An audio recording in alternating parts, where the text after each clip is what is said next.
जय हिंद दोस्तों, music MCQ में आप सभी का स्वागत है। तो आज सामवेद को पढ़ना था। एनसीईआरटी में संगीत के संदर्भ में सामवेद में क्या कुछ कहा गया है, आइए देखते हैं।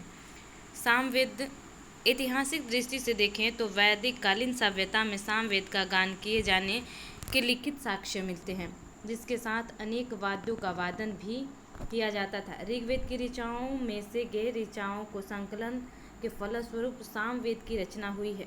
ऋग्वेद की ऋचाओं में पाठ्य स्वरूप की अपेक्षा जब उनका साम स्वरूप सहित विधि पूर्वक गान किया जाता था, तो काव्य व संगीत के समन्वय से वे ऋचाएँ ईश्वर आराधना के लिए अधिक प्रभावशाली हो जाती थीं। ऐसी ही ऋचाओं का संकलन है साम संहिता। वैदिक काल में उदात्त, अनुदात्त, स्वरित ये तीन स्वर सर्वप्रथम चलन में थे। इसके बाद क्रमशः 3 से 5 व 5 से 7 स्वरों का विकास हुआ। यानी कि वैदिक काल में पहले 3 स्वर जो था प्रचलन में था, फिर 5 हुआ, फिर 7 स्वर भी वैदिक काल में ही विकसित हुआ। इसी के स्वरूप का विकास होता रहा। भिन्न भिन्न नाम व संज्ञा से इन स्वरों का तथा सप्तक आदि का विकास होता चला गया। सामगान अधिकतर विभिन्न धार्मिक कार्यों को संपन्न किए जाने वाले यज्ञ आदि अवसरों पर पंडितों या पुरोहितों द्वारा गाया जाता था, जिन्हें ऋत्विज कहा जाता था। साम के प्रमुख 3 ऋत्विज गायक होते थे: प्रस्तोता, उद्गाता और प्रतिहता।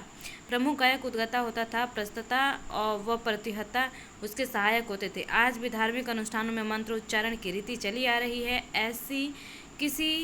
ऐसे किसी अनुष्ठान के बारे में एक परियोजना बनाएं जो ई सामग्री की तरह प्रस्तुत हो सकती है।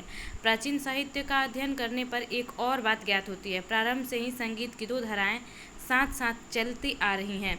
मार्ग व देसी कहा गया है। दामोदर पंडित कृत संगीत दर्पण के अनुसार कहा गया है, गीतम वादम नृत्यम च नृत्य संगीत मुच्यते मार्गे देसी विभागिने संगीतम द्विविधम मातम। ये संगीत दर्पण का श्लोक नंबर 3 है। और संगीत दर्पण किसने लिखा है? तो पंडित दामोदर ने लिखा है। इस श्लोक का अर्थ है, अर्थात गीत, वाद्य और नृत्य तीनों को संगीत कहा जाता है। संगीत 2 प्रकार का माना गया है, मार्ग और देसी। मार्ग संगीत निबद्ध और अपरिवर्तनीय था। देसी संगीत में नियमों की अपेक्षाकृत शिथिलता थी और लोक रुचि के अनुरूप होने से इसमें परिवर्तन की गुंजाइश भी रहती थी। देसी को परिभाषित करते हुए संगीत रत्नाकर पहला जो था वो संगीत दर्पण था, और संगीत रत्नाकर को लेकर, संगीत रत्नाकर में देसी को लेकर क्या कुछ कहा गया है, ये श्लोक के माध्यम से बताया गया है। श्लोक नंबर 23 से संगीत रत्नाकर में और स्वरागत्ता अध्याय का है। देशे देशे जनानां यदृच हृदयरंजकम गीतम वादन च नृत्यम तदे देसी भिधीयते। अर्थात अलग अलग प्रांतों में लोगों की रुचि के अनुसार जो मनुष्य हृदय को आनंदित करने वाला गीत, वाद्य और नृत्य होता है उसे देसी कहा जाता है। इसी प्रकार हर काल और समाज में नियमबद्ध और अपरिवर्तनीय इन दोनों प्रकार का संगीत प्रचार में रहा। पौराणिक कहानियों में गंधर्व, किन्नर, यक्ष, अप्सरा आदि संगीत से जुड़ी अनेक प्रकार की जातियों का उल्लेख मिलता है, जिनके कार्य संगीत की आराधना व प्रदर्शन करना था। रामायण एवं महाभारत आदि महाकाव्यों में अनेक संगीतिक तत्वों का उल्लेख मिलता है। इससे यह सिद्ध होता है कि भारतीय संगीत प्राचीन काल से ही न केवल प्रचार में था, अपितु उसका एक विशिष्ट शास्त्र भी था। रामायण व और महाभारत काल में संगीत के अनेक संदर्भ प्राप्त होते हैं। वाल्मीकि रचित रामायण में श्री राम व सीता के पुत्र लव कुश द्वारा राजा राम के समक्ष राम कथा व गान का उल्लेख मिलता है। महाभारत में धनुर्धारी अर्जुन द्वारा राजा विराट के पुत्र उत्तरा को संगीत और नृत्य की शिक्षा प्रदान करने का और स्वयं अर्जुन द्वारा मृदंग वादन से संगीत करने का उल्लेख मिलता है। लगभग 2री शताब्दी में रचित नाट्य शास्त्र में भरत मुनि ने जिस विस्तार के साथ संगीत की चर्चा की है, उससे यह सिद्ध होता है कि विश्व की अन्य सभ्यताओं से भी बहुत पहले भारतीय संगीत नियमबद्ध होकर जनमानस में प्रचलित था। हमारे ग्रंथों जैसे वेद, शिक्षा, साहित्य इत्यादि में इसी संदर्भ में बात को प्रमाणित करते हैं।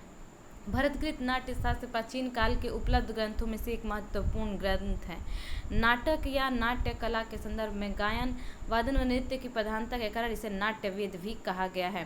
संगीत की विस्तृत चर्चा के कारण इस गंधर्व वेद में भी संज्ञा दी गई है। कालांतर के राजा समुद्रगुप्त गुप्त काल 300 से 600 ईस्वी वीणा वादक के रूप में चित्रित मुद्रा यह भी सिद्ध करती है कि उस काल में संगीत को केवल राजाश्रय ही प्राप्त नहीं था, अपितु तत्कालीन शासक स्वयं भी संगीत की शिक्षा ग्रहण करते थे। ऐसा माना जाता था कि गुप्त काल में भारतीय साहित्य, संस्कृति, शिल्प और संगीत का बहुत विकास हुआ। महाकवि कालिदास की रचनाओं में भी संगीत संबंधी अनेक उल्लेख प्राप्त है।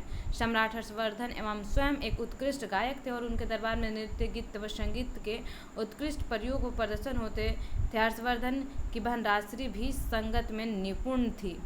और अब कल चर्चा करेंगे बृहदेशी ग्रंथ की, जो कि मतंग मुनि के द्वारा लिखा गया है। तो आज के लिए इतना ही। जय हिंद।